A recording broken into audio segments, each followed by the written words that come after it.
Une année historique.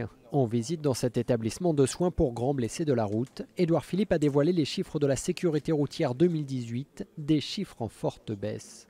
L'an dernier, on recense 3259 morts au volant. Ce sont 189 vies qui ont été épargnées. Sur les routes secondaires, limitées à 80 km/h depuis le 1er juillet dernier, ce sont 116 vies sauvées. Pour le Premier ministre, ces chiffres valident donc le passage aux 80 km/h. Il serait fou de baisser le niveau d'ambition.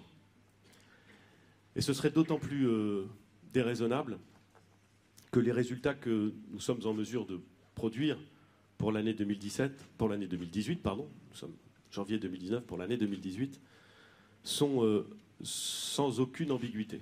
Il n'y a jamais eu aussi peu, depuis qu'on mesure l'accidentologie routière, il n'y a jamais eu aussi peu de morts sur les routes françaises. Des statistiques saluées par les associations de prévention. Sur ces routes dont on parle, ce sont celles où il y a le plus de tués dans notre pays. Il était urgent de prendre cette mesure puisque nous avions vécu 4 années épouvantables de remontée de la mortalité sur nos routes. Mais pour les opposants aux 80 km/h, le débat n'est pas clos. Nous considérons qu'il y a d'autres possibilités, d'autres leviers à actionner. Lutter contre l'alcoolisme au volant, encore plus fortement, le fait d'avoir des politiques cibles envers les jeunes.